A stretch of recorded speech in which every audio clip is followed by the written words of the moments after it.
前2档疫情严重的时候，学生囡仔拢伫厝里线顶上课，有部分的国小就发现讲，学生囡仔近视的状况有较严重。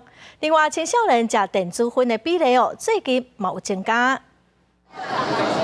烟品不是毒品，所以吸烟是不太会上瘾的。假期启动活动问答，了解粉甲槟榔的危害，这是由民高大团队上新的3项合作成果。 希望未来协助各中各小进行粉甲槟榔的防治。另外，运用 AR 的游戏系统，已经免费提供给需要的学校。平常时团队嘛有入去学校增加老师的知识甲能力。不需要花一整个节课的时间去做教导，你可以用10分钟、20分钟就可以去融入在学校的活动当中。青少年食作粉的比例下降，不过电子粉的使用比例在第3年来为2.7%降到6.6%。 烟害防治法已经修正通过，未少学校要让学生提早入捌拒绝食烟。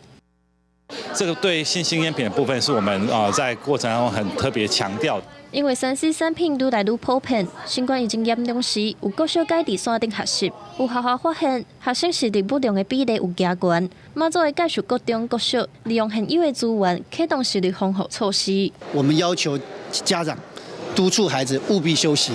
介绍各中各小降低学生的视力不良比例，得到111项年度视力保健的第优学校。学者指出，整体来看，学生视力不良比例长好，不过安怎减少中低年级以下学生近视，也是重要的方向。